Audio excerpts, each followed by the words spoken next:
All right, so well, welcome everyone.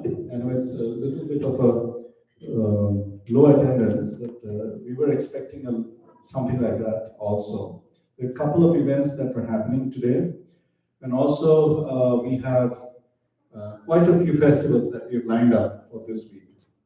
So, anyways, please, it gives me a lot of pleasure to welcome His Grace, Vedvyasapriya Prabhu. Vedvyasapriya Prabhu is a wonderful disciple of His Holiness Bhakti Swami Maharaj, and he's a a foundational member of ISKCON Indiana.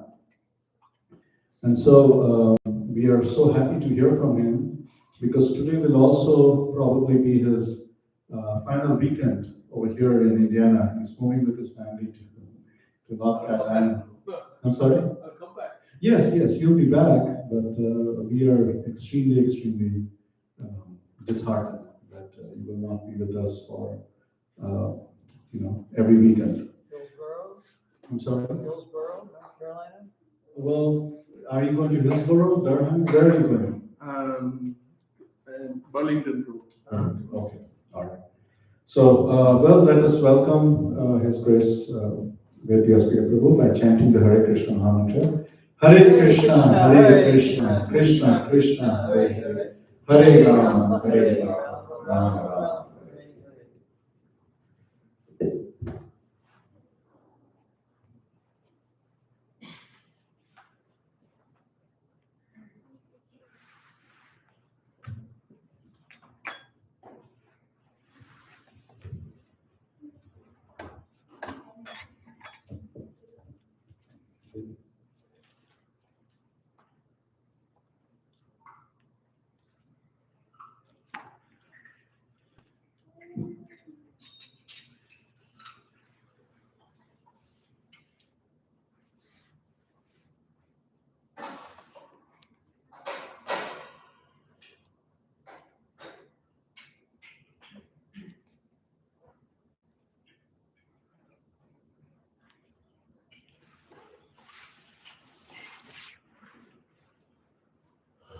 Om Dhyanatimanandasya Jnananjanaslavaya Sakshurumritamena Tasmai Shri Guruvay Namaha Shri Chaitanya Manobhistam Tamitam Yena Bhutale Swayam Rupa Padamayam Tadati Svapadantikam Vandegam Shri Guru Shri Udaya Padakamalam Shri Guru Vaishnavansha Shri Rupam Savadjatam Chaitanya Tam Sajivam Savadvaitam Savadutam Parijana Sakitam Krishna Chaitanya Devam Shri Radha Krishna Padam Sagan Lita Shri Vishakam Kamsha हे कृष्ण करुणा सिंधु दीनबंधु जगतपते गोपेश गोपिका कांत राधा कांत नमोस्तुते तप्त कांचन गौरांगी राधे वृंदावनेश्वरी नमामि हरिप्रिये वांछाकल्पतरुभ्यश्च कृष्णानां पावनेभ्यो वैष्णवेभ्यो नमो नमः श्री कृष्ण चैतन्य प्रभु नित्यानंद श्री अद्वैत गदाधर श्रीवासदि गौर भक्तवृंद हरे कृष्ण कृष्ण कृष्ण हरे हरे हरे राम राम राम हरे नमो विष्णुपदाय कृष्णप्रेष्ठाय भूतले श्रीमते भक्ति विकास स्वामी नामिने नमो विष्णुपदाय कृष्णप्रेष्ठाय भूतले श्रीमते भक्ति वेदांत स्वामी नामिने नमस्ते सरस्वती देवी गौरवाणी प्रचारिणे विशेष धन्यवाद.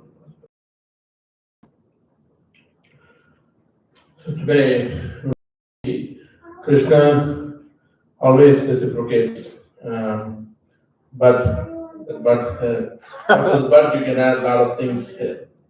But are we able to realize that, or it can also be? But are we ready to receive His reciprocation? There are so many things that we can fill after the but. So that's why I left it open for whomever, however they want, they can fill it up. Because Krishna himself says in Bhagavad Gita, "Ye tam mam prapatyante tam tasaiva prajapayam." So, if however one surrenders unto me, I reciprocate them accordingly. That's the meaning of this, verse. And there's a question like, say, we always say in Krishna consciousness to encourage the newcomers. You take one little step towards Krishna, Krishna will take 10 steps, 100 steps, and especially during Kartik, we say 1,000 steps. But Krishna says, like, how much ever you take, I will take that much only in this verse. It is not contradictory, Krishna is not contradicting himself. Actually, the purport of this verse is different. We are saying like quantity wise, but it's qualitatively Krishna reciprocates. The way you see him, if you see him as a friend, he reciprocates as a friend. If you see him as as a child, he reciprocates as a parent. So if you serve him as a servant, then he reciprocates by being a master for you. So it's not like you have to take 10 steps and Krishna has to take multiply into 100 and take 1,000 steps towards you. It's not like that. It's like the quality, like the mood of the mood in which you approach Krishna. Krishna will, reciprocate to you. So that's the idea of this verse. And there's a nice pastime. And Krishna left Vrindavan, and then he goes to Mathura at the order of Kamsa. Uncle Akrur, he comes to Vrindavan, and then he takes Krishna and Balram with him to go to Mathura to meet Kamsa. And when he enters, when Krishna and Balram enters Mathura, a lot of people see Krishna in different ways. And Bhagavatam describes this in a nice verse that the wrestlers saw Krishna as a lightning bolt. And then the men of Mathura saw him as the best of males. Women of Mathura saw him as a cupid person, attractive. And then the cowherd men, they saw him as a relative, like Gopana Savajana. So that's how they saw him. And then the impious rulers saw him as a chastiser. And then his parents saw him as their child. Mother Devaki and Vasudev saw him as their child. And then Mrityur Bhoja Pateha, like the king of Bhojas, Kamsa, saw him as a death personified. And then the unintelligent person saw Krishna as a universal form. Krishna says in Bhagavad Gita, right, like the universal form that he saw, not able to comprehend the universal form. He says it's too much for me. Just come back to the normal form. Then Krishna shows the four-hand form. Still, Arjuna is not, okay. He asks, like, come down to your original form, two-handed form. So, that's the way Arjuna relates to Krishna. He was a friend, and so Arjuna wants to see him as Krishna as himself, not like a opulent four-hand Narayan or with the most opulent universal form. No, Arjuna doesn't like that form. And then the yogis saw him as absolute truth. They meditate upon the Paramatma, absolute truth. There's effulgence, it's the Brahma Jyoti, and then there is Paramatma feature, and then there is the Supreme Personality of Godhead feature. But the yogis saw him as the Paramatma of the absolute truth. And then the Vrishnis saw him as the Supreme Worshipable Deity.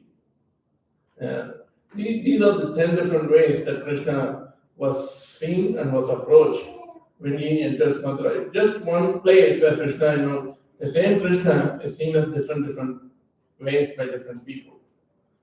And then Krishna, when he enters Mathura, text of Bhagavatam, Srimad Bhagavatam, Krishna and his devotees interact with each other.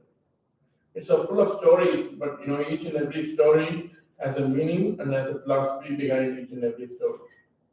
So in Srimad Bhagavatam, right from younger age, Krishna's reciprocation goes this way. He reciprocates the fruit vendor. He reciprocates when he goes to Mathura. He reciprocates with the flower merchant, and he reciprocates with Kubja, the Tiripukra.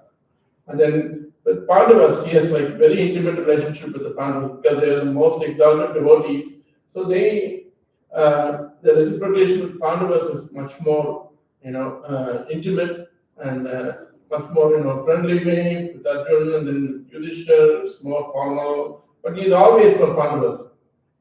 So what does he do with the fruit vendor? The fruit vendor, young child, he saw Mother Yashoda. Those days, they don't have any money to exchange. They have like barter. So what barter means, like they give one commodity, they get one commodity back. Like that. Krishna have seen Mother Yashoda giving some grains and getting some fruits back from the fruit vendor. A village lady would just go to the forest, pick up some fruits, and then collect some fruits and come to the village and distribute to the villages. The villagers can help her to, with some kind of grains and vegetables and things like that. So the Krishna, he saw the fruit vendor lady and he inside the, stock of grains. And then he came back with some grains, with the young, small, tender hands. how much ever he can collect, and whatever he collect, half of it fell down already. And he came and he gave to the fruit vendor lady, and the fruit vendor lady was very amazed, and the way Krishna is came and gave. Young children are really very attractive. So the fruit vendor lady was attracted by the form of Krishna, and she gave the fruits to Krishna for the grains, whatever grains he gave. And immediately Krishna, what he did, he made all the fruits in the basket into valuable jewels. Very, very valuable jewels. And it's not that the fruit vendor is going to go to a pawn shop after that and get some money and enjoy it, because there was, initially I told there was no question of money there. People were happy without money. But with the jewels, she was so happy, the way Krishna was reciprocated. And the next one is, this is a very interesting story. A flower merchant, a florist, when he enters Mathura, the florist's name is Sudama. There's so many flowers in Krishna's pastime, but this is a florist Sudama. So, florist Sudama usually frequently goes to Vrindavan to pick some flowers and come back to Mathura, make some garlands, and go back to Vrindavan and offer those garlands to Krishna and Balaram. So he knows, he had some devotion towards Krishna and Balaram, during the frequent trips to Vrindavan and Mathura. So he knows that Krishna and Balaram are coming to Mathura, but he didn't leave his house. He was busy making garlands inside his house. But all of his relatives and everywhere, they ran outside. Oh, Krishna and Balaram has come to Mathura, let's go and see. But this guy, Sudama Faras, he kept himself in the home, busy making garlands for the Lord. And guess what? The Lord, Krishna and Balaram knew that Sudama is in Mathura. So they walked to Sudama's house. So they came to see the florist. And the florist was so happy, and he already made some nice garlands for Krishna, and he offered the garlands for Krishna and Balaram. And Krishna asked, like, your service is so pleasing to me. What kind of benediction do you want? Then what he prayed for Krishna is, I always pray to be in your service and association of devotees.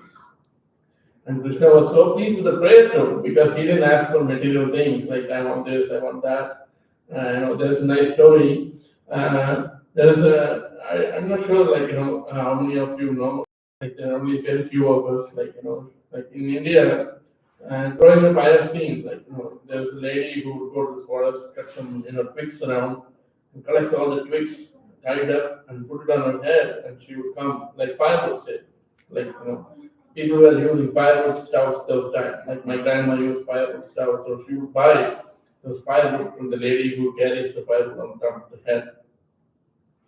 So it takes really, somebody to help her to get the firewood on top of her head, because it's very long sometimes, and it's very hard for themselves to lift it and put it on their head. So then, this lady goes to the forest, and then, unfortunately, something happens, and she drops the firewood on the floor, and she prays to God, God, please help me. God, please help me. And, for her, fortune, God appears in front of her. Krishna appears in front of her, and she's, what she's asking is, God, please help me to pick up the firewood and put it on my head. Because we don't know really what to pray to God when God appears in front of us. But this florist Sudama, he prayed for more service to Krishna's association, devotees association. That's what he was. Krishna was pleased with the prayer, not like the firewood lady. Please pick up the firewood and put it on my head. Florist was more. He prayed for what the most ultimate thing in his life is. Was given the benediction to be in service forever, and then and also it's Krishna blessed him with the ever increasing prosperity to the whole family of the forest. Little backstory to this forest is the previous birth of the forest was called Hemanali. Hemanali was serving in the gardens of Kuvera, the treasurer of God, demigods. So there, he got some knowledge about Krishna, the Supreme Personality of Godhead, And what he did was he would offer 300 lotus every day to Lord Shiva and pray to Lord Shiva that I want to meet Krishna, I want to meet Krishna, I want to meet Krishna. So this comes from Garga Samhita. Sri Garga Samhita describes about the past life of the father Sudama. So, after so many years, Lord Shiva was pleased with his prayers, and he appears in front of him and says that at the end of Dwapara Yuga, Krishna and Balaram will visit Mathura, and you will be a florist there, florist in the Mathura too, and then you will be blessed by Krishna and Balaram. And that florist is Hemanali, it takes a birth in Dwapara Yuga, and then he comes as Dharma florist to please Krishna. So we can very well see how Krishna reciprocates with a small service. He's seeing Mataji's offering flowers now. She can also be a Sudama florist somewhere. So Krishna likes to service. And then one other nice pastime is Kubja. Kubja, everyone knows Kubja. She is a very deformed lady, not very beautiful to look at by conventional terms. She was entitled to the service of making nice sandalwood paste and nice ointments, which the royal order Krishna in Kamsa was an employer of the company. She was employed with the royal order. Her job is to make some nice sandalwood paste. So what happens is when Krishna enters Mathura, he's walking, and he encounters this lady who cannot even look up. She cannot even look up who's standing in front of her. Just by seeing the lotus feet of Krishna, and she offers the sandalwood paste to Krishna. She doesn't really look at Krishna's face. She doesn't look at Krishna's all features and all those things. Before that, Krishna killed the washerman and he had nice clothes, and after that he went to Sudama florist and he had nice garlands and everything. Nothing matters Kubja. Like Kubja just looked at the lotus feet because that's all she can look at. Because she cannot bring her head up to look anything else other than Krishna's lotus feet because of a deformity in the back. So how Krishna, how this Kubja know about this lotus feet of Krishna? Because she has been hearing about Krishna's lotus feet from her, ancestors, from her grandma, something like that. So Shravanam is very important. That Shravanam, when you hear about Krishna, when you hear about his pastimes, without even looking at Krishna, we should be able to look at lotus feet and recognize who Krishna is, like how Kubja did. So that's how powerful the attentive listening to the pastimes of the Lord is. So what happens, Lord is pleased with Kubja, and she leaves the sandalwood paste because it's not really. It is a big crime if you go against the order of the king. Say if the mayor of Karnal is coming and ordering something you to do, and you're doing something different, it becomes crime. You're not abiding to the authority of the local. But so this lady who was employed with the king Kamsa, immediately she is not worried about what Kamsa is going to do, what kind of punishment I will get. She is not worried about those things. She looked at the lotus feet and immediately surrendered. I don't care what Kamsa is saying. I don't care what Kamsa is going to do with me. So she immediately surrendered to Lord, and Lord is pleased, because she is not abiding to the order of the royal order. So then what Krishna does is he reciprocates Kubja. How does he reciprocate Kubja? He corrects his deformity. Krishna becomes a chiropractor. He with just the two fingers, he lifted the chin up and kept one hand behind, and then pushed from behind and then lifted the chin up, and he kept the lotus feet on top of Kubja's feet, so she doesn't get pulled up all the way. So he becomes a chiropractor and he fixes everything, and Kubja becomes a nice young lady. And then Kubja wants to have some, exchange with Krishna. Krishna says, it's not time for me to do that. I will come back. I will reciprocate, your desires later on. I have some duties to do, and I'll come back. And Krishna just come back, like he comes back to the house of Puja, and they have their time. So actually, Vishnu Chakravarti Thakur, in one of his commentaries, saying Puja is like a Mother Earth, it's like Mother Earth. With all the deformities that's happening in the earth, like Buddha had all the deformities of the back and all those things, looking beautiful. But with the hands of Krishna, she becomes beautiful like that. With Krishna coming down himself on mother, on the Bhumi, Bhumi Devi gets purified by the footprints of Lord Krishna. So, and then messengers. Krishna becomes a messenger of Pandavas, right? Before the war, there's so many exchanges between Pandavas and Krishna, but these are very significant because being a messenger during Vedic times is a very low-grade job. You don't get a high-profile, high-flying job like CEO or a CFO or nothing like that. It's just like an office boy, a peon. Like a peon. What does the peon do? He goes from one desk to another desk, from this desk to that desk, carries the file of stack of papers from here to there. It's a very unskilled work. It's not like very something that you can be proud of. But Krishna, being a supreme personality of Godhead, he owns the entire material and spiritual world. How great he is, but he is taking a job of being a messenger for Pandavas. So before the war starts, he goes to Hastinapur to have a word with Dhritarashtra and Duryodhana and say, you give 5 villages to Pandavas and they will be happy. They are Kshatriyas. They need something to be, protect. They need to have some land to keep up their Kshatriya Dharma. So give 5 villages. But Duryodhana, the foolish Duryodhana, refuses. Instead, what he does, he tried to arrest the messenger. So the point here is, Krishna doesn't care about how low he can go for his devotees. That's how much he can reciprocate. And being a messenger, the first picture on there's a deity on a sitting form with one leg on top and one leg. That deity's name is Pandavathulu Perumal in Kanchipuram. Oh. What? Can you repeat that, Prabhu? Pandavathulu means like messenger. Messenger. Means like Messenger. like carrying the message from one place.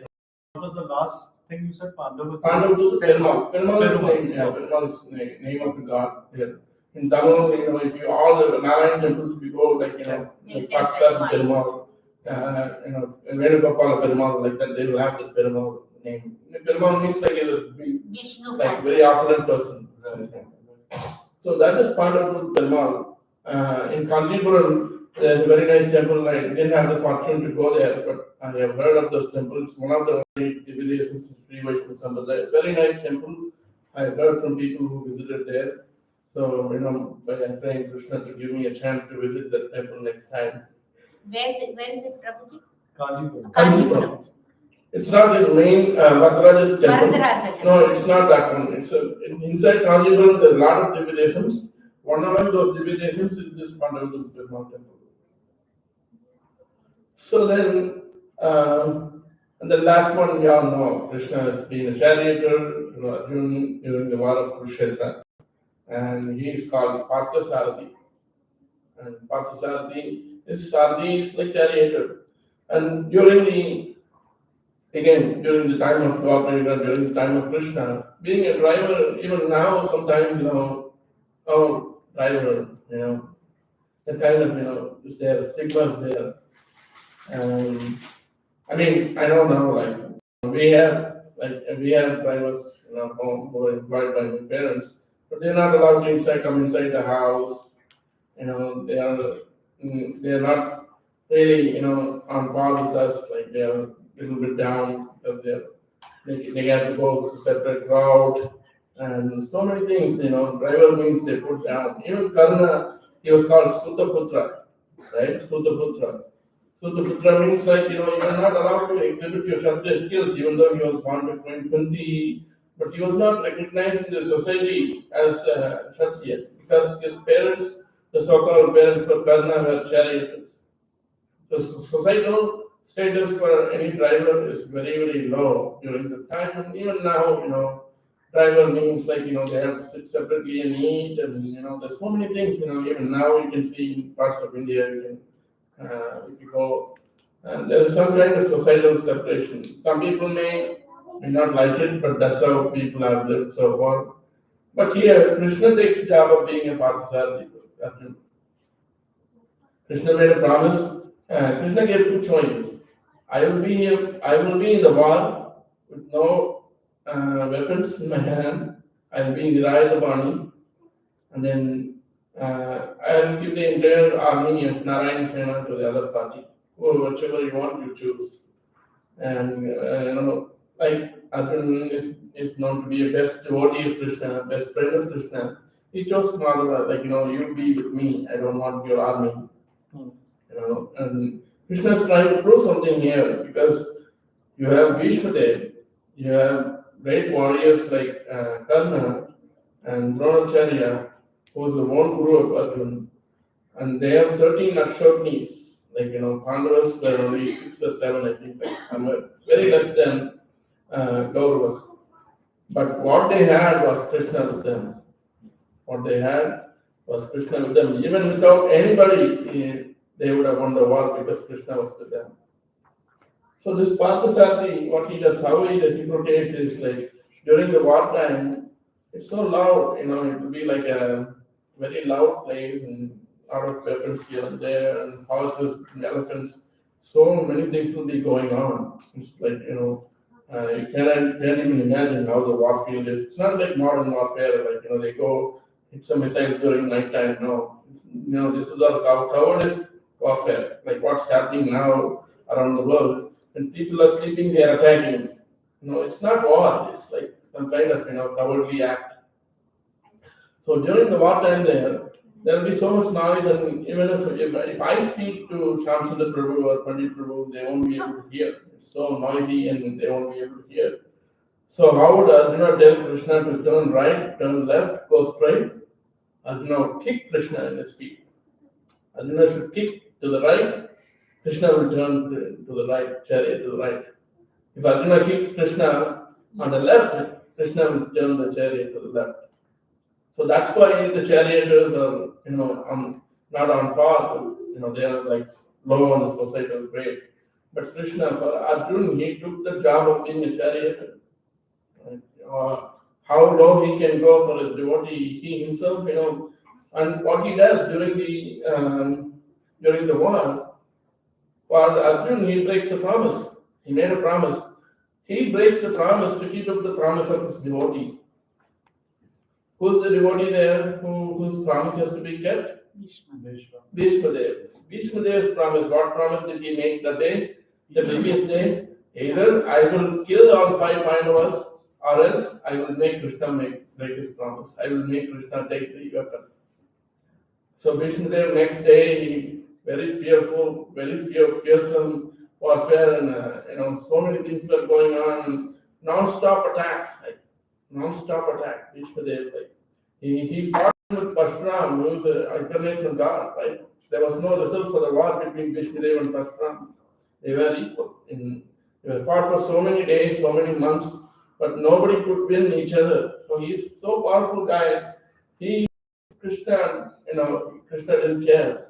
All the arrows here and there, Krishna was hurt, but Krishna didn't care. But when moment Krishna, Bhishmadev hit Arjuna, Krishna got so angry, he got down the chariot, took the broken wheel, broken chariot's wheel, and he converted it into Sudarshan Chakra to kill Bhishmadev. So here Bhishmadev's promise is kept, but Krishna's promise is broken. Krishna doesn't see morality here, like, I made a promise, and I have to keep up my promise. No, he wants this devotee's promise to be kept. And that's why he is saying, Arjuna, you declare, Yame Bhakta Pranashti, like, you declare that my devotee never perishes. If I declare that, I may not keep up the promise. Krishna is saying, I may not keep up the promise, but if you declare, I will try to keep up my devotee's promise. So that deity on the very far end, below the fruit vendor, that is Parthasarathi. In Chennai, Triplicate, That's another Sri Vaishnav temple there. You can see Krishna with the bush. And if you visit the temple, if you closely go and watch the deity, there will be marks on the forehead by the arrows of Vishnu there. Wow. Oh, It's incredible. Yeah, it's in Chennai. It's a very popular temple in Chennai, and it's a very powerful temple. So, Prabhu, I see two entities over there. So, one below and one above. So, who are they? So, above is Krishna. Like, and then in front Yes, is. no, there's Muchomurti and there is a Moolam. Oh, it's like a Moolam. Like that, so. Like one the deity goes for procession, they keep it down. Okay. But the one deity, which is a big deity, I they see. keep it there always. Okay. What we call is Utsav-murti. Yeah. Okay. The one procession deity, Muchomurti. Yeah. And then one who is Moolam. Gotcha. Makes sense. So this temple, I have told that in previous lectures too. It's a very temple that even Ramanujacharya's parents conceived Ramanujacharya after visiting this temple.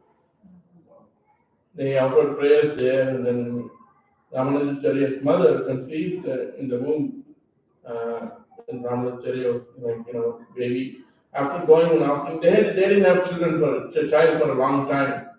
And then one of the mentors of Ramanujacharya, one of the big mentors of Ramanujacharya, who would walk by their village every day. So he comes and talks with them and tells, hey, why don't you go to Triplicane and offer prayers with Parthasarathi and come back? You will get somebody, as a child.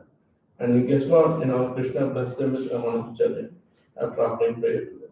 Incredible. From that point, if you calculate, it's more than 1,000 years now.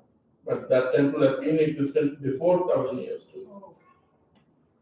All our saints have sung about the temple. That means all our saints themselves came at the beginning of Kali Yuga. So all our saints sang temple about Pandavadutta Perumal, about Parthasarathi in Triplicane. That means these temples have been existing for more than 5,000 years.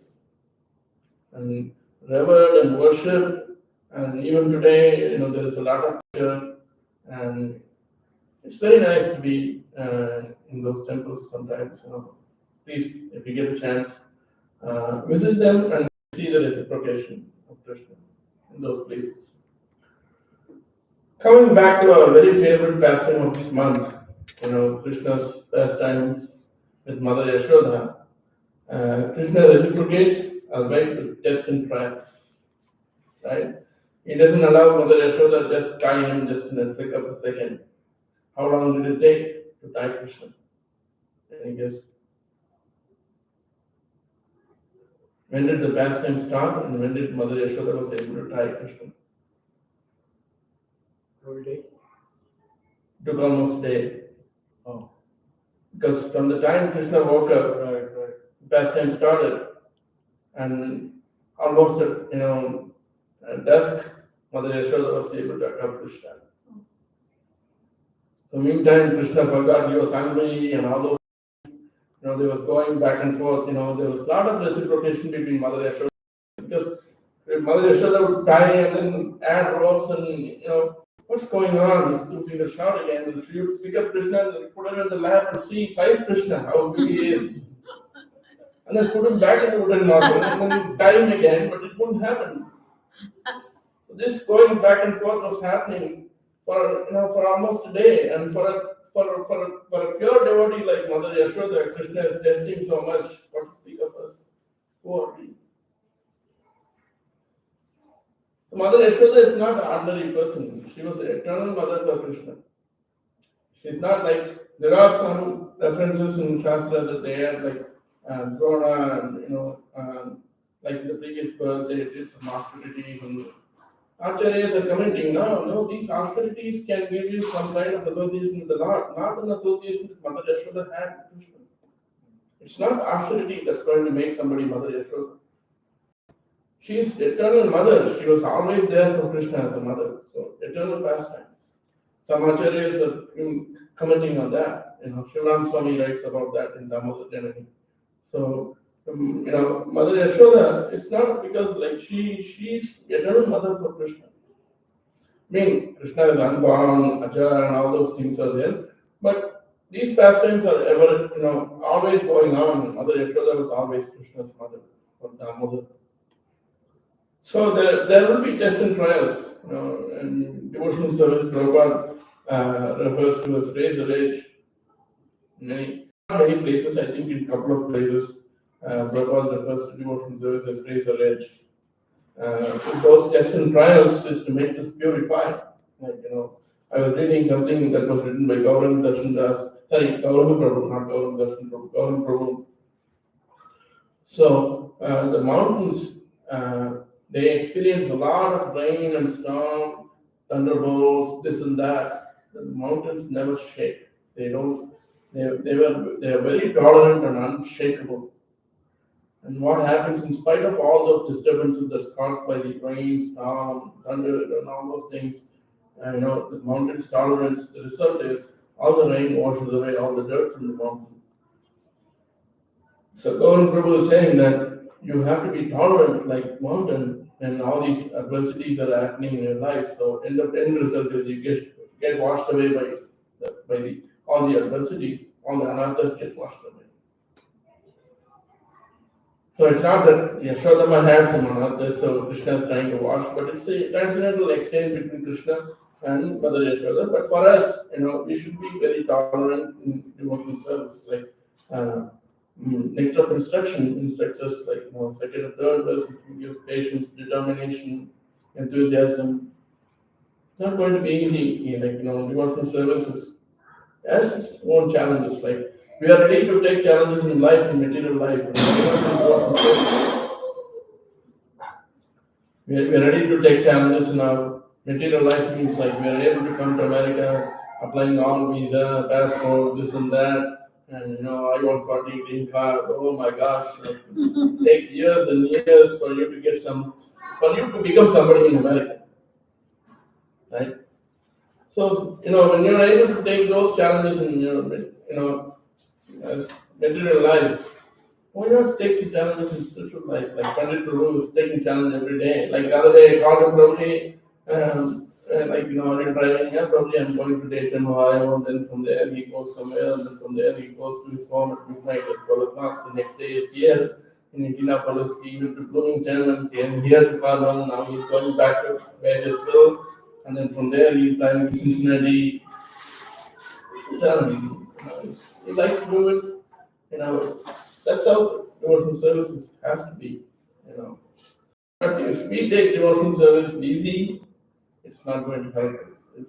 It's going to be a challenge. Think of Mother Yashoda trying to tie up Krishna, his small baby, for a whole day. And every day, Krishna, she ties the wristband around Krishna's wrist very easily. Just like that, she would put dress of Krishna go. But when she wants to bind Krishna to the wooden mortar, it's not easy. So Krishna reciprocates Mother Yashoda and by allowing her to tie him. How did Mother Yashoda was able to tie him? In spite of all the endeavor, we need the mercy of Krishna to tie Krishna. So the mercy of the Lord is a reciprocation. And that mercy will depend on how great your devotional service is, how pure your devotional service is. And that's why Krishna, in the beginning, I said that that means that if you're pure and sincere, Krishna will also reciprocate the same purity and sincerity. Like what happened to Bali Maharaj? Like Bali Maharaj surrendered completely, and Krishna became the gatekeeper of Bali Maharaj. Right? When there was complete surrender, Krishna also surrendered. Gatekeeper is like you have to stand there forever. You cannot let anyone in, let anyone out. You have to be alert all the time. So Krishna can go to any extent to serve his devotees, or the devotees who serve him. So it all depends upon how great your pure devotional service is, and like we in therapy world, I'm a physical therapist, when we say like somebody writes, a doctor writes like good physical therapy.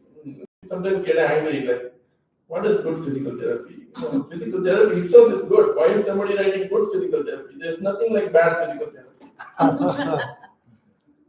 We get some little more egoistic, and Prabhupada, every time he writes devotional service, he writes pure devotional service, pure devotional service.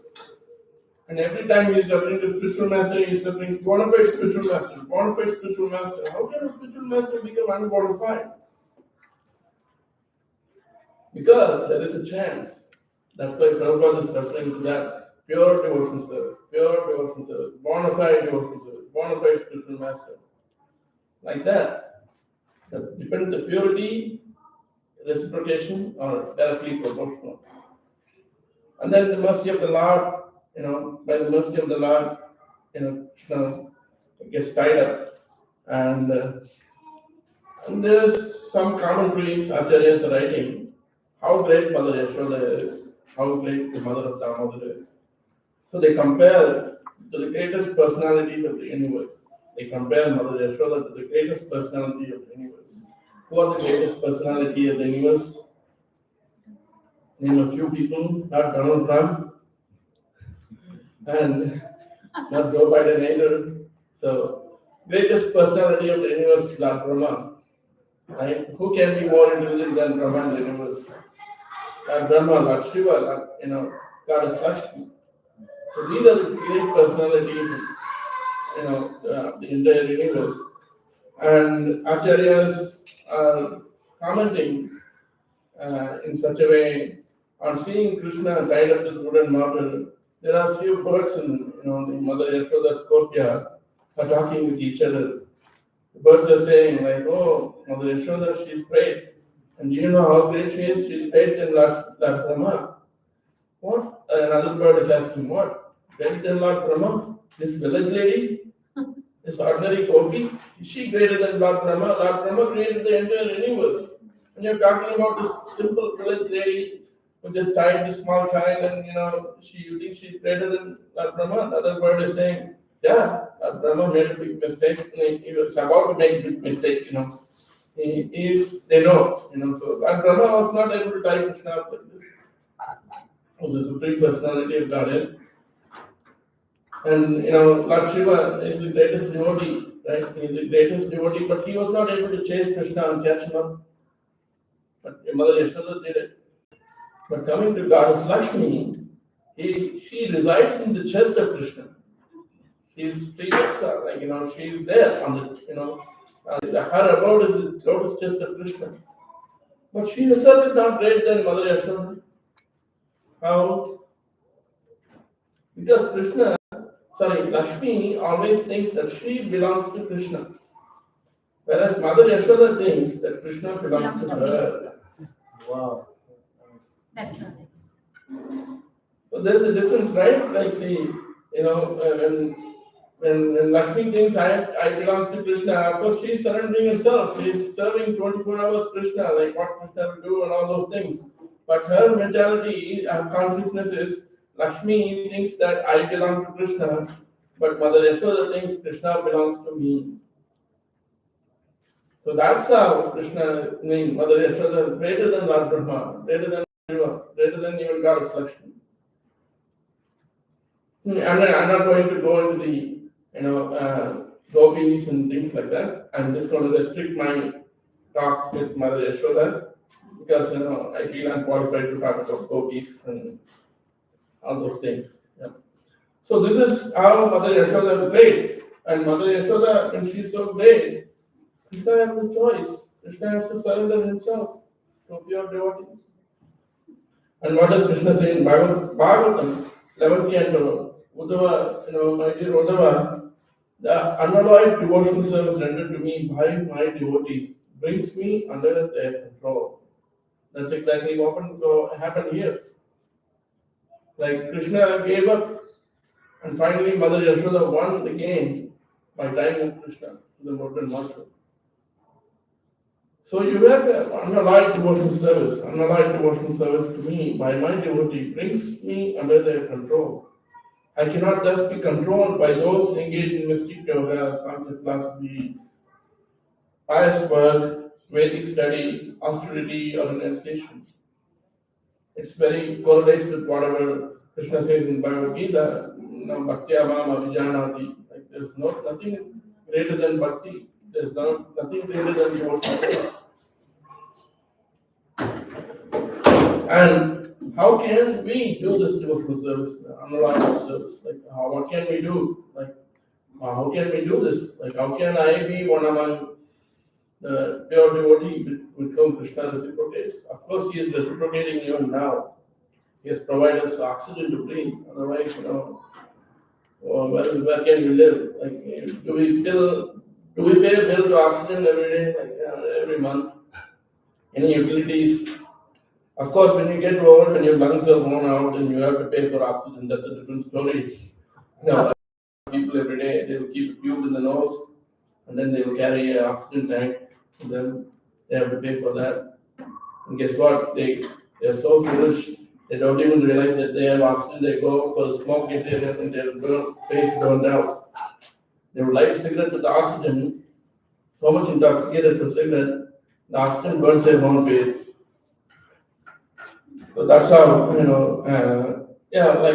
Krishna reciprocated by keeping your heart beating.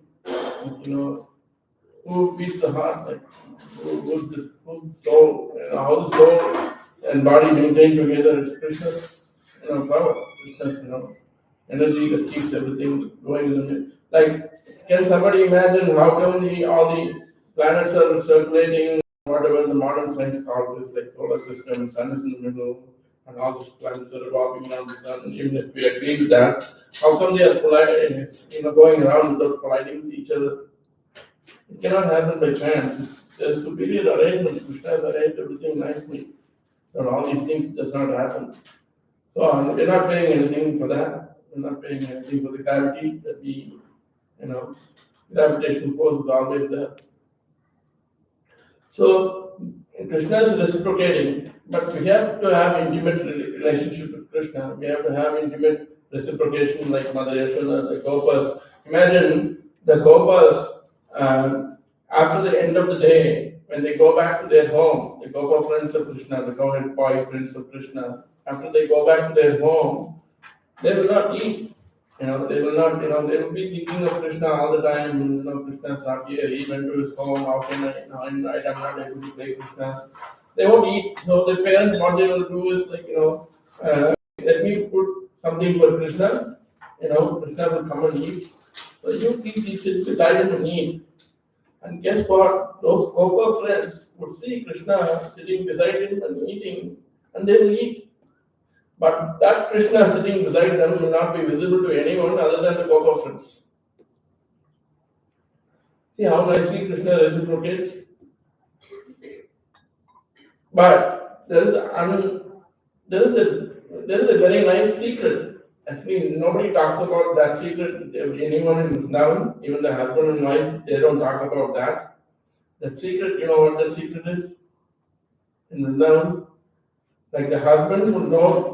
Like husband would also know about it, wife would also know about it, and the grandparents would also know about it. Every Krishna more than their children. I say, hey, I'm going to tell Indra, hey, I like somebody other than Radha, I love them so much. Indra will not be happy, and Indra will also be thinking the same thing, but she will think I will not be happy, she will not tell me also. So like that, the senior Gopas and Gopis, they all love Krishna so much, but they won't tell each other that they love Krishna more than their own sons and daughters. That is the secret that was in Vrindavan, unspoken secret. Unspoken secret, that's the right word, unspoken secret. So that's how much Krishna is enchanting to the Vrajavasis. If you have to be there one among them, then what can you do? Like you have to do, the only thing you can do is to surrender to Krishna. Surrender to the lotus feet of Krishna. Surrender means like, okay, I surrender today, I'm devotee of Krishna. It's not like that. Surrender is a very serious thing. It's not like, surrender sometimes becomes a big joke. Surrender means like it starts with anukulyasya sankalpam. You have to desire, you have to do what is favorable for Krishna. And then not only that, you should not do what Krishna does not like. even though you like it. Your Anukulyasya Sankalpam means like even if you don't like it, you have to do it because Krishna likes it. I like to sleep until 8 o'clock. Krishna doesn't like it. He likes you to be at Mangalarti at 4:30 in the morning. Okay, I don't like it, but Krishna likes it, let me do it. That is Anukulyasya Sankalpam. I like to drink coffee and tea. Oh well, Krishna doesn't like it. I will not do it because Krishna is not liking it. That is Pratikulyasya Varjanam, rejecting things that is unfavorable for Krishna consciousness. And if you keep doing those two, then what happens? Next thing, Rakshashyati Vishwaso. You think that Krishna will always protect me no matter what happens. Like, that's how Vibhishana, he did what is Anukulyasya Sankalpam. He crossed the ocean and came to Lord Ram. And then Pratikulyasya Varjanam, what he did, he rejected Ravan back in Sri Lanka. He didn't consider him as a brother. And then he came that Lord Ram is my only protection. I'm coming because he is going to protect me. Rakshashyati Vishwasa. And then what happens? Goptritva Varnam Tata. The next one is like, you think you are the, there's nothing else other than Krishna, something like that. And I'm sorry, you see, this is how the material mindset is, So then finally what happens is, Karpanye, Atmani Shevam. Karpanye means you think you are the lowest person in the world. We all have some ego, like I'm this, I'm better than this, and I'm doing this better than others, One thing that we always do in our material life is we always strive so hard to make ourselves better than others. And guess what? There is always somebody better than you. Right? We always try to get things to show off others that I'm better than the others. But there's always somebody going to be better than you. That fact we don't understand. So we have to think that we are the lowest people. We are the lowest of the lowest people. Krishna, if you have that kind of pride, Krishna will not come to you. He will not reciprocate to you. When you think that you are the greatest of the greatest, Krishna, okay, let you be the greatest of the greatest. I know who the greatest of the greatest is. So, Krishna likes people who think Dina Bandhu means like he picks up the fallen people. He likes that if you think you're fallen, then he likes it. So there's a nice pastime. I might have told this pastime, multiple times. There's a time that Ramanujacharya visits Tirupati, like where his maternal uncle lives. So he comes to Ramanujacharya, he's come, this nice reception and things like that. Ramanujacharya feels like, oh, I'm this fallen soul, why do you have to come to welcome me? You could have somebody like, very niche person to come and welcome me. I'm so niche, why are you coming to welcome me?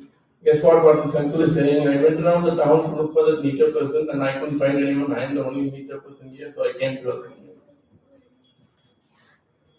So that is how the elevated souls, think themselves that they are the lowest of the lowest. Like we see in Shakshakam, like lower than blade of the grass, taller than the tree, Tarorapi, Sagishpana, Amariya, Manadena, Kirtaniya, Sadahari. So there is another nice pastime in Mahabharata, like Dronacharya called Maharaj Yudhishthira and then Duryodhana. And Maharaj Yudhishthira, like Dronacharya, Yudhishthira Maharaj, go and find somebody better than you, best person in the town, go and find. No. To Duryodhana, Dronacharya says, go and find the best person in the town.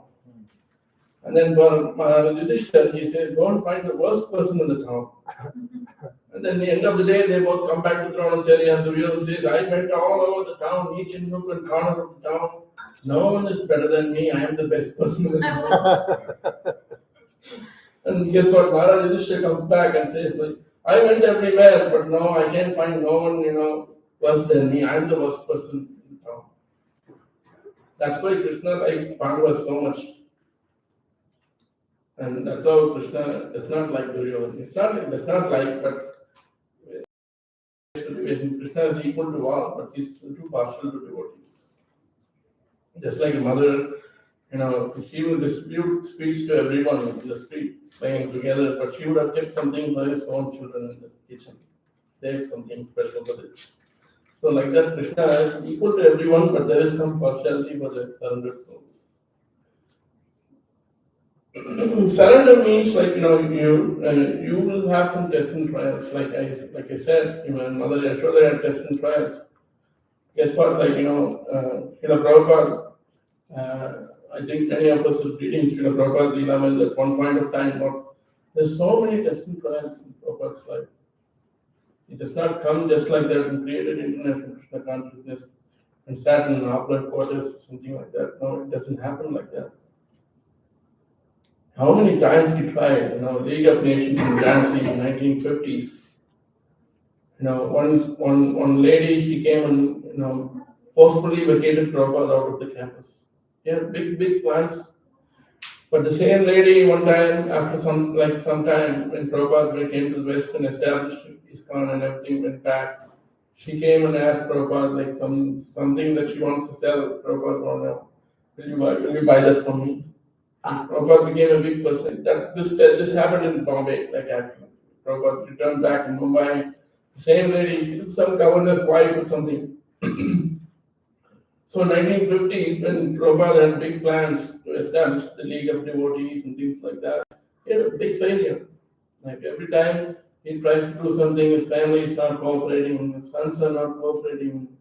Imagine to get the free ticket in a cargo ship, he sat on a concrete floor like this for 5 hours. Not like a cushion, what I have right now here. At the age of 70, he sat on a concrete floor in Mumbai, Srimati Morarji's office parking lot for 5 hours.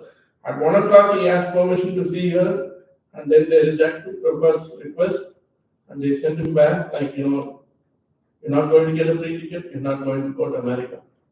And Prabhupada knew that lady would come out of the office and get in a car. So Prabhupada went and sat in the parking lot in the concrete floor for 5 hours from afternoon until the end of the day to meet that lady.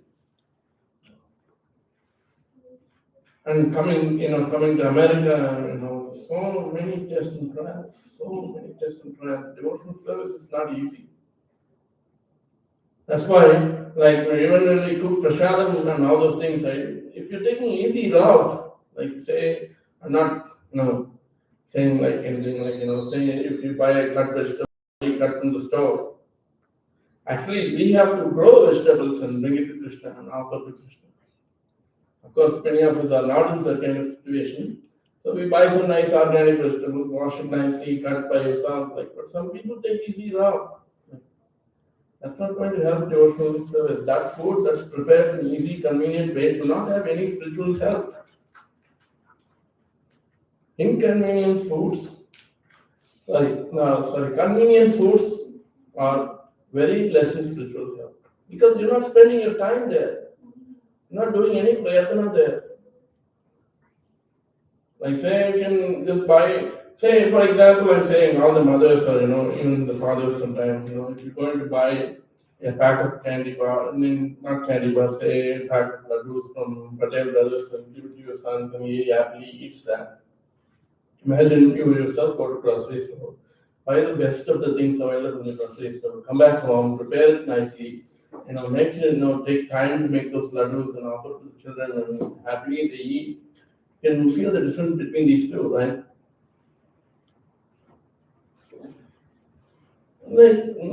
Same thing applies to devotional service too. Mother Yashoda, being a queen of Vrindavan, she herself chants the butter for Krishna. She had multiple maid servants. At the snap of the finger, 10 people will come and help her. But what did she do? She does things for her son by herself.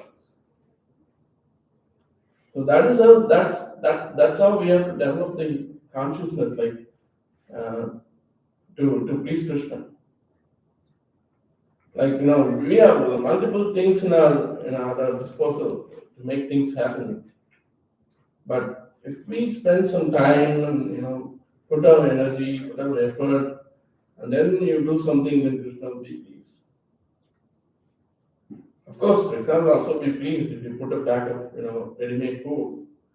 But there's a degree, right? Like there's a degree of happiness and degree of acceptance. Who are we to give Krishna? Krishna is the one who's giving us. And Prabhupada's father used to tell this, in Kapsan Prabhupada Leela Kormohandi, he says, God has 10 hands. And if he gives you, how much can you take? And if he takes away from you, how much can you protest? Because you have only 2 hands. See how nice this is. Like, I kind of, whenever I go through some kind of, financial difficulties in my life, I kind of remember this, God has 10 hands and you have 2 hands. God takes away everything. How much can you protest? It's a futile protest. But if God gives you 10 hands, how much can you take in 2 hands? So, surrender, it's a difficult thing, but we have to practice that. And Prabhupada, in later part of his, Leela, about the time he was going to disappear from this material world, he gave us nice formula. He gave us Krishna consciousness, thinking everyone will take it, the way he wanted us to take. But he observed certain things that a lot of people were not taking the way we are supposed to take. So he recommended us to follow Varnashrama. In the later part of Prabhupada Leela, like around the close of Prabhupada Leela, Prabhupada observed so many things happening in International Society of Krishna Consciousness, and he recommended the best way to, purify ourselves. It's not that, if you're not taking Varnashrama, you're not going to get purified, but it's more conducive for your Krishna consciousness. It's going to help you to purify your material desires. We all have material desires. Like we all have some kind of attachment to money, wealth, and things like that. But how do we purify that? Like by engaging ourselves with our dharma. Like 5 years Swadharma, there are Prabhupada in second chapter, right? There are 2 kinds of Swadharmas. Swadharma means your nature, 2 kinds of nature. One is the material nature, one is the spiritual Swadharma. Spiritual Swadharma is very easy to understand, but very hard to apply. Juberas Faraboi, Krishna Nityadas. I can take middle of the night, dead of the night, somebody is asking what's your constitutional position. Theoretically, I can say, but practically, I'm servant of my senses, I'm servant of my wife, I'm servant of my daughter, I'm servant of my boss, I'm servant of my own co-workers, I'm servant of my patients. See how many servants, but Krishna will be the last in the list because I come here only once a week. Right? But that's what, like, we are not putting ourselves in that particular swadharma we have, and that's what will happen. So when you put yourself in that kind of swadharma, which needs the environment, a congenial atmosphere given by Varnashram communities, then Krishnas will be slowly climbing up on your list, like from the last to the first. So we have to act in that swadharma, but it takes a lot of association. It takes a lot of time and energy to seek people who are in that mood serving Krishna. Last week I was so fortunate to meet Shivananda Prabhu, who was the first devotee to go to Germany to preach. Imagine like the way Mataji and Prabhuji 24 hours, get up 3:30 in the morning, come to temples, 4:30 Mangalati. At that age, it's just not the space you think. After doing Arti, you go at the end, sweep the floor first, and put a mop. Not mop means not like a stick. And clean. Every Arti he does that. He's the one who's doing that in Prabhupada village. I mean, he is like 75, closely, like more than 75 probably. He is little hunchback and walking like this. And I was helping him starting on flowers, the way he does things, like plastic one, cardboard one, rubber bands in one place, and all the leaf and flowers waste in one place. If you put something in place anywhere, you won't say anything. You calmly come around you and correct you, the right thing in the right basket and go. So that kind of association we need to, that happens only in a community. Prabhupada, that's why Prabhupada recommends society must have division of Brahmana, Kshatriya, and Vaishya Sutra. For spiritual advancement, one should gradually develop as brahmachari, grasta, vanaprastha, and sannyasi. Prabhupada gave a vision and mission, all those things like whatever we talk about. He gave the vision and mission. And I will end this lecture with this small video, which Prabhupada on the bed of, in Vrindavan, and just a 4-minute video. So, I'm not sure. Probably the audio will come right. Yeah, so Prabhu, if you do like share sound, then it should come. It should be.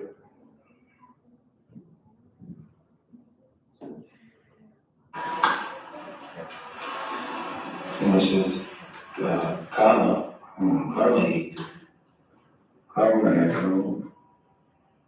Human devotional service will get a different nature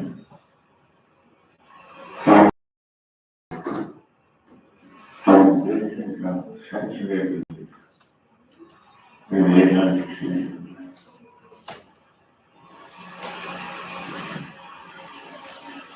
The karma is that they overlap the into. Yeah. And according to the association of different nature, we get the body, karma, so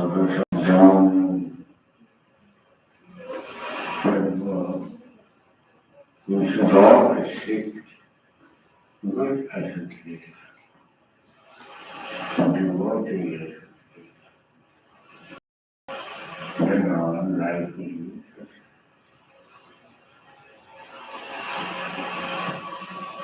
And the last is the gunas, that rather your jnana shape of moha, etava. If we live with good association, then our effective knowledge, that means association. And then always comfort. So, if we have the chance of association with devotee, then our character, nature, will by hearing, by discussing, through our this hello I shall do.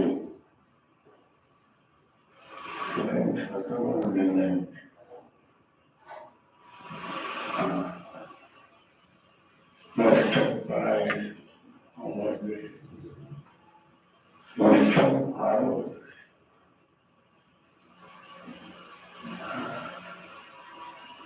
And we are the little trouble.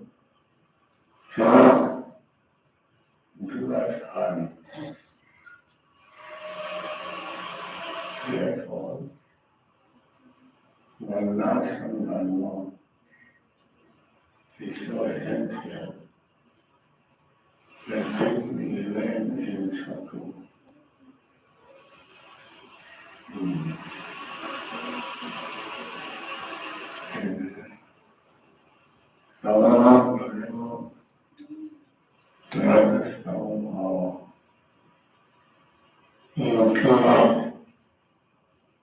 Lust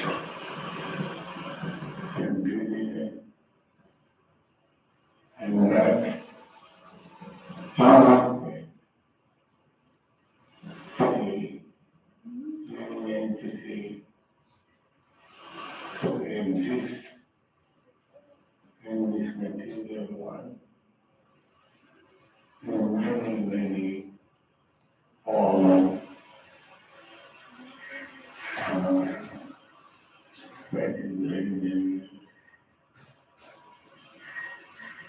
Therefore, there's something broad in the world that is childish painful. One night, how to name lovely in the world.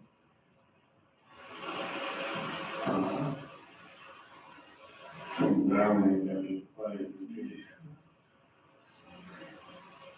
Very neat and clean.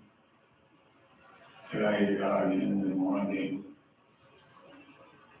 Then over in the stay in the home.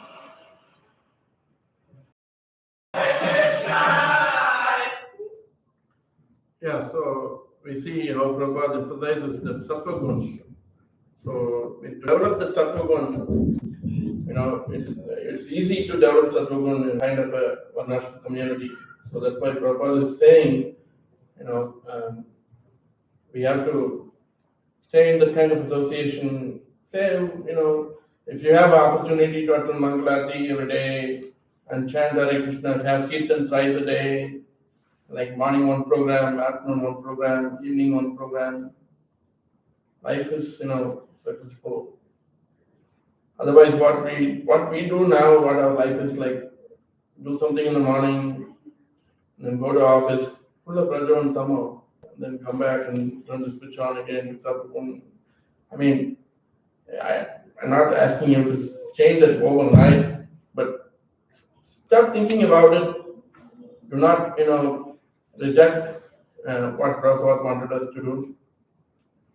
Sometime it has to happen. That's what Bhakti Raga Maharaj says. It has to happen sometime. So why not now? That's what his question is. Without that kind of environment for a conditioned soul like me, particularly, I cannot comment on anybody here, but for like me, it's not going to help. Going 9 to 5 and coming back does some help, but not to the level that we get purified and go back to So association is very important. See, like the other day I met Apurva Prabhu is the cook to Srila Prabhupada. So Prabhupada's disappearance day was on Tuesday last week. He's been thinking about it for past 2 weeks, what I can cook for Prabhupada, how I can go shop, right? I want to make nice gulab jamuns for Prabhupada. Prabhupada likes gulab jamuns so much. And he makes gulab jamuns of a cricket ball size, not just like small, golf ball. He makes gulab jamun of cricket ball size. It's called bullets. And he makes nice kachoris. He's been talking about it all day, not just on that day, for 2-3 weeks he's been talking about it. Like, what can I do? Prabhupada will be happy. Prabhupada eats that. Prabhupada eats this. All the time, they're thinking about that. And Kamini Mataji, whole day from morning to evening, they're doing something or the other. They don't have any. Like, we have to aspire for that kind of life. If you have an opportunity now, do it. But if you don't have an opportunity now, aspire for that opportunity. Things will, once we are sincere, Krishna will follow. What we do, regularly, whatever I do right now is like I just pour some ghee in the morning to ignite fire, and then after 9 or 10 o'clock, go to the office, pour some water on the other side, and there is no fire there. There is only smoke. So that's what is happening. Like we pour ghee in the morning, and then we pour water for the rest of the day, and then come back, ignite it, and it's so wet. And how can you reignite? You have to wait for next day for all the water to get dried up, and do more ghee the next day, and ignite it again. So yeah, I'll stop here.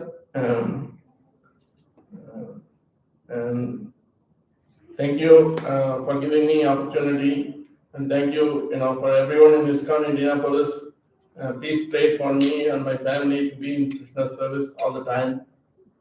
That's the life. That day, when I was leaving the place where I met Apuru Prabhu, he was having a chanting bag in his hand. Don't forget, this is our strength. And those great souls are so inspiring. So please pray for me, for association, good service, and the two things that Krishna gives when you sincerely want to serve Krishna. One thing is he gives more service, and second thing is he gives association of devotees first, and through the association of devotees he gives more service. So please pray for us, and thank you for all the opportunities to be in Krishna's service and in his devotee service so far. And I will come back. Yeah. Thank you, Prabhu, for the very nice class, very instructive. So, a few questions, Prabhu. One from me, and I'm sure others will have as well. So, Prabhu, at least I'm only going to talk about like my own shortcomings and my experience.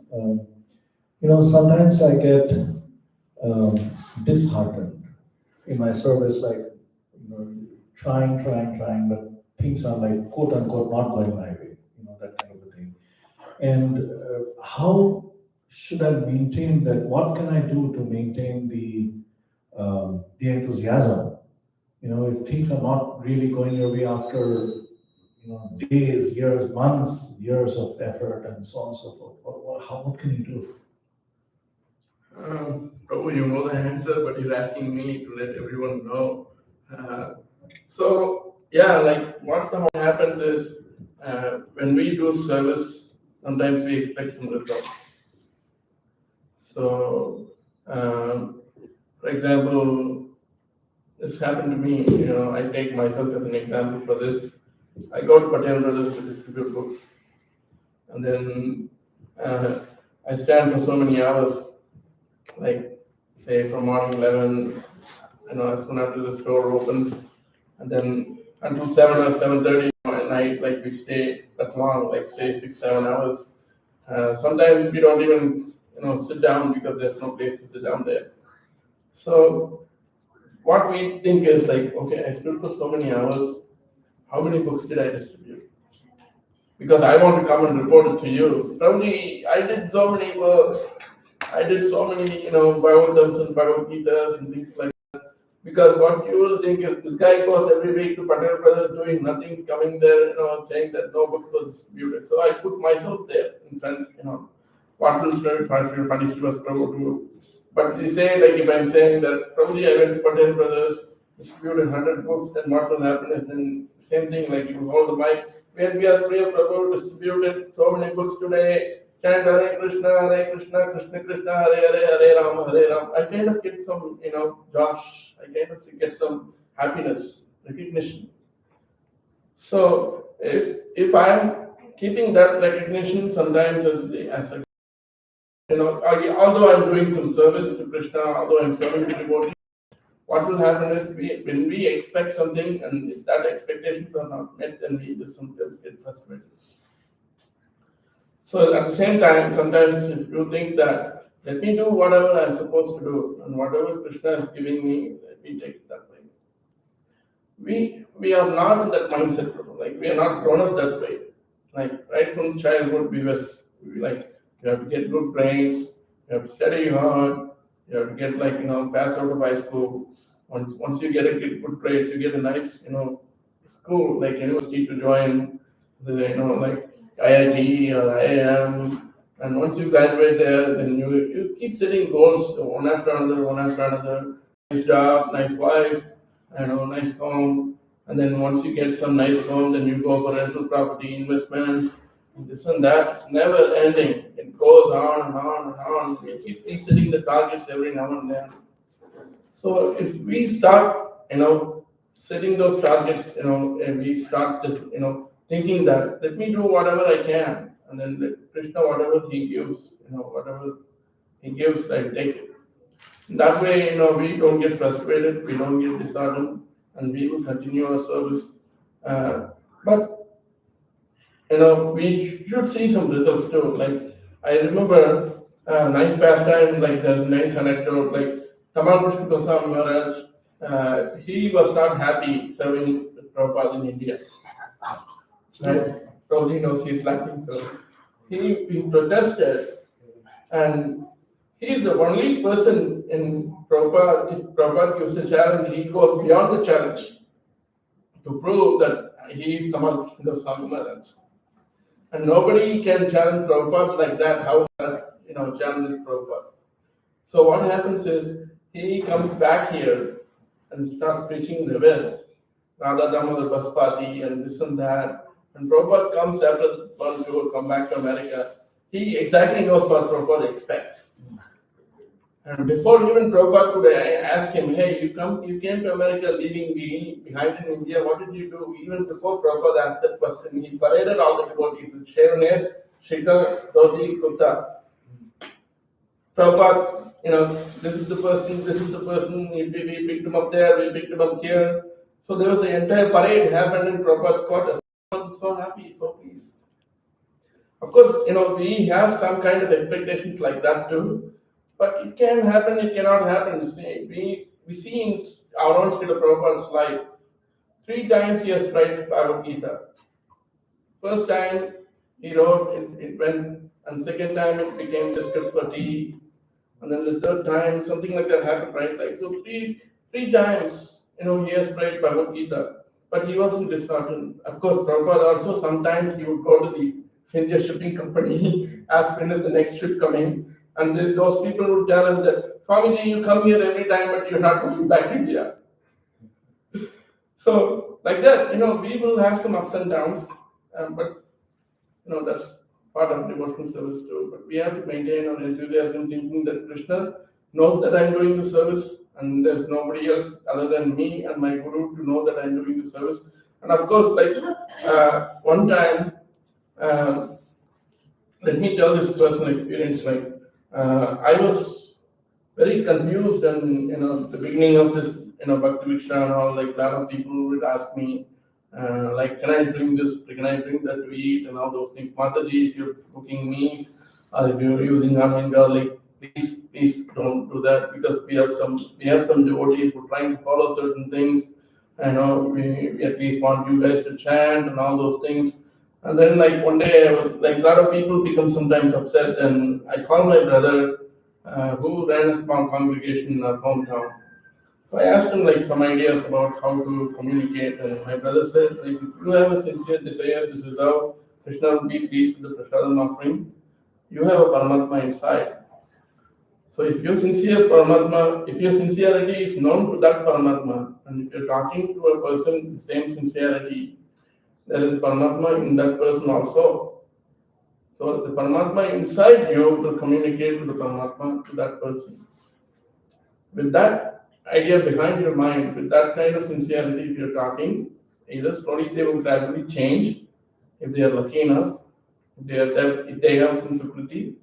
And if they don't have the sukriti, they will just reject you, they won't come back. That's up to that soul and the Krishna. You just don't have to worry about. That's what my brother told. Then, with this kind of idea, a couple of times I had interactions with devotees, they took it very positively. They came back and said, like, 3 months, one family asked us 3 months to leave on India. After 3 months, they did not take 3 months. After 1 month, they came back. Probably we are not cooking onion garlic. I'm going to bring prasadam every week. Will you please be okay with that? And I said, yeah. Okay. So like that, in your heart, if you're sincerely serving Prabhu, and there is a Paramatma, and Paramatma is none other than Krishna, Supreme Personality of Godhead, and there is a Paramatma in our, Guru too. So if those two personalities are so happy with what you're doing, it need not be like, you have to stand in front of him and do all the service, like we know that, philosophically, Vani is better than Vapu. Like, we don't really have to be physically present to please our Guru, because this Paramatma communication is always there. So once we understand that and do some service, and Krishna. If not now, sometime later you will recognize. He may not even recognize because he's God. We cannot question him. I believe there's a passage in Bhagavad Gita, one of Prabhupada's purports, and he says the sincere disciple will be prompted from within by the Paramatma, and the spiritual master will confirm. Yeah, like that's why they say with the grace of Krishna you get a guru, and with the grace of Guru you get Krishna. Any additional questions or comments from anyone? Questions or comments from anyone? Okay. Anyone? Okay. All right. So let us thank His Grace Vedvyasapriya Prabhu by chanting the Hare Krishna mantra.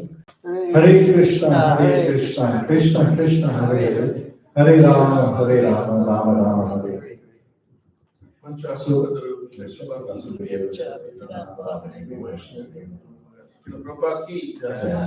So we'll soon do the perform the Damodar Ashtakam. But before we do that, I just wanted to recognize anybody who's come here for the first time, Avnish. So I want to introduce Avnish Prabhu. I mean, he comes with incredible recommendations. Oh my gosh, I have never seen this before. Vaisheshika Prabhu, he doesn't just text me, he calls me. And he says, hey, I've got this guy who's coming from ISV. His name is Avnish. Can you please make sure that he's okay? So, of course, I'm not going to say that, no, I will make sure he's never okay. So I mean, this is incredible recommendation. So, Avnish Prabhu, thank you so much for coming. You are in Purdue, the way I understand it. And thank you for making all the journey all the way from there. We have an event tomorrow and day after as well. So I'll talk to you later on to see if you can stay over and we could make some arrangements for tomorrow. Well, not day after, sorry, only tomorrow. Okay. So let us welcome Avnish Prabhu by chanting the Hare Krishna mantra. Hare Krishna, Hare Krishna, Krishna Krishna, Hare Hare, Hare Rama, Hare Rama. Anybody here for the first time? Mataji, you're wearing a perfect Bengali sari. It looks like a Dhaka shadi or something. Is that correct? Yes. Right? So Okay. my parents are with me. Your parents? I'm here in New at this place. Okay. I was there in the former place like a couple of times. Okay. And then my parents, my mom. Would you mind reintroducing yourself and your parents? Okay. I'm Orthi. I'm Orthi. I currently live in Westville. We moved there for like a couple of months back. My parents are visiting me. We are originally from Bangladesh. Okay. My husband and my kid is also with me. Okay. Well, there. They're here. So yeah, we were at the previous place for a couple of times, but we could not visit for some time because the baby was here and then he kept us busy. Okay. Yeah. Well, welcome. And what are your parents' names? Sorry. My mom, Anima, Anima. and Baba is Anup. Anup Shikdar and Anima Shikdar. And my husband is Atul. That's wonderful. So please let us welcome them by chanting the Hare Krishna mantra. Hare Krishna, Krishna Krishna, Hare Hare, Hare Ram, Ram Ram, Hare Hare. So I will find me later on. I will share with you a Bangladeshi class, a Bangla class that happens with Bangladeshi devotees only. Every single day. I try to attend that class once a week as a guest speaker, but the rest of the days, and some of very established devotees actually come to that program to speak, to preach. So your parents might really enjoy it because that's more or less during the Bangladesh time zone that this happens. It's early morning over here, like 6 o'clock, but it's reasonable time in Bangladesh. Okay, so I will share that information with you. Okay, all right. Anybody else here for the first time? Never seen you before. What's your name? So, okay, all right. Anybody else? Okay. Okay, so we'll do Damodar Shtakam now. Yeah. Who's singing Damodar? You're singing Damodar Shtakam? Yes, we'll hear from Radha. Damodar Shtakam. So Radha will lead, we'll follow after the Ashtakam prayers are sung. We are going to offer the lamps around the deities of the picture of the deities of Yashoda Damodar up there. And then just a quick thing, so, well, two, three things. One, somebody over here will be standing, probably you, Vidmay. Vidmay, can you show your beautiful face? Okay, so this is Vidmay. So she will be standing there giving achaman to everybody. So please use the achaman to, purify your hands. Take the lamp, offer them over there. 4 times around the feet, twice around the navel, 3 times around the face, 7 times around the body. If you can remember that, that's great. If not, then try your best. And then you can place the lamps over here. Are we placing the lamps here? Where's Akash? Where are we placing the lamps? Yeah. Here? Okay. All right. And please be careful when you're doing that. Okay. And so those are the 2 things I wanted to share. Okay. Go for it.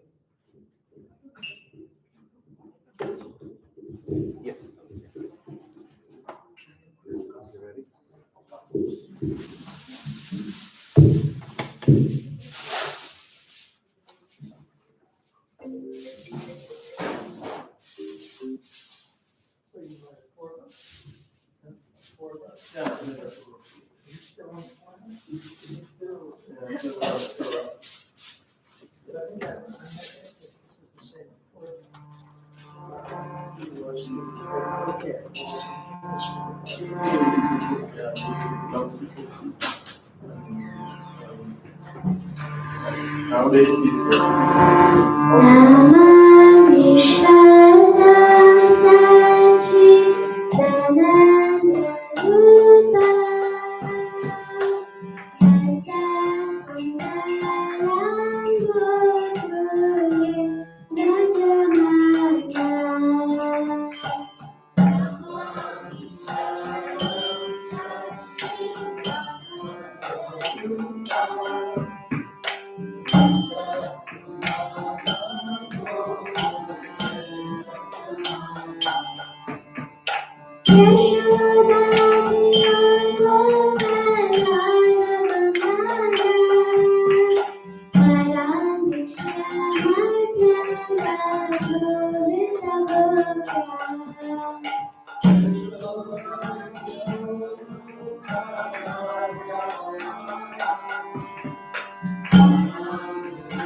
Radha Damodara Shri Radhe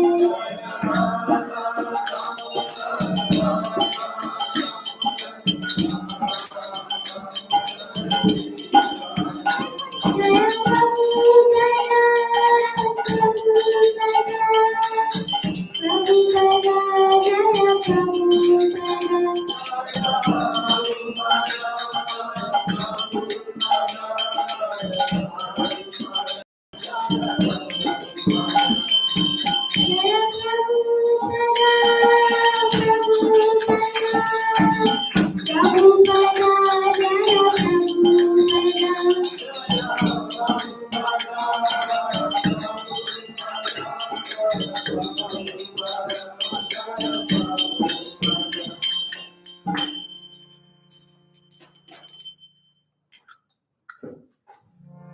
now we have a stand-up arti.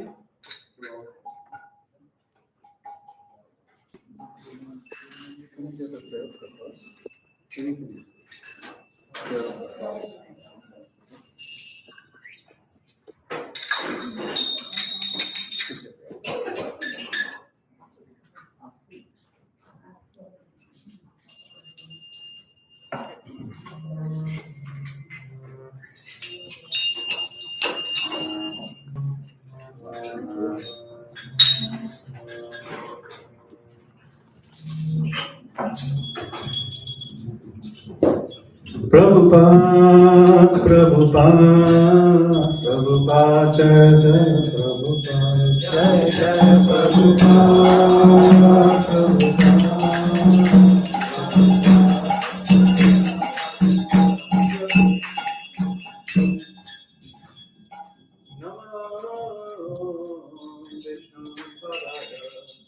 Krishna Prasaya,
Hare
Hare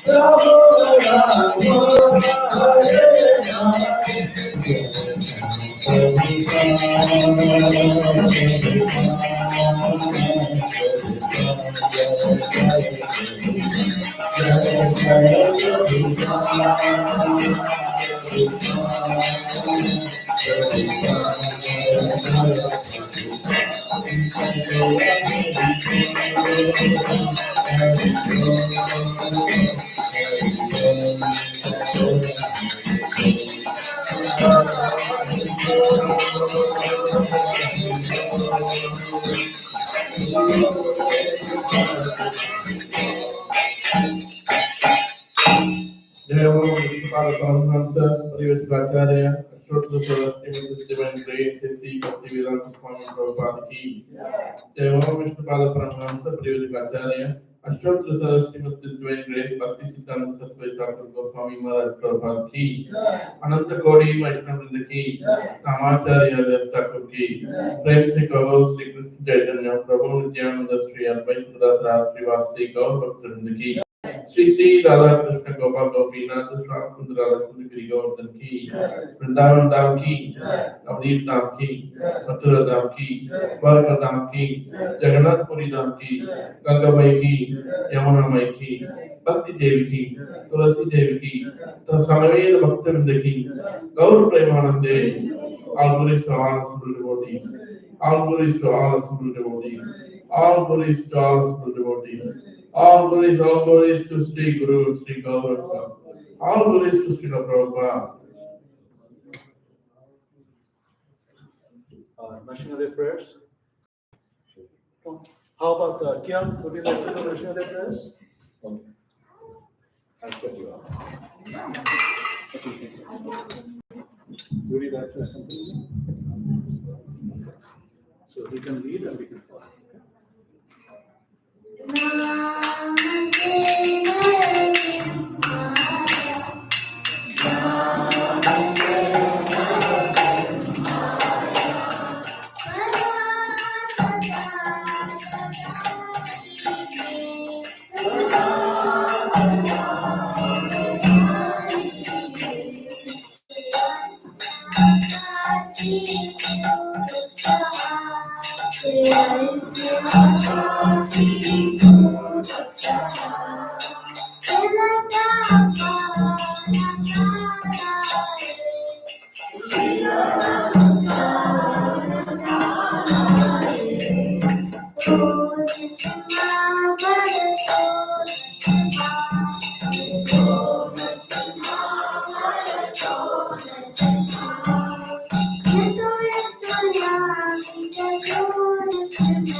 Okay,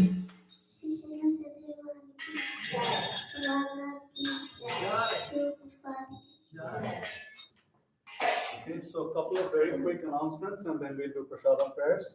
Okay. So anybody else who I did not already recognize who's coming for the no, I think got everybody covered. Okay. So tomorrow in the evening we have a program in Greenwood. So if you can make it, that'll be great. It promises to be a great event, wonderful prasadam. Tomorrow in the afternoon we have a program in Bloomington, Indiana, with the students. But I think that'll be a little too far. But nonetheless, if you find yourself with nothing else to do, then that will be a great place to be. So try to come in either one of those two programs or in both. Next weekend, again, we'll have our regular program, Saturday, 5 o'clock. I think that's about it. Were there any other announcements from anyone? Okay. New people can ask to join the group.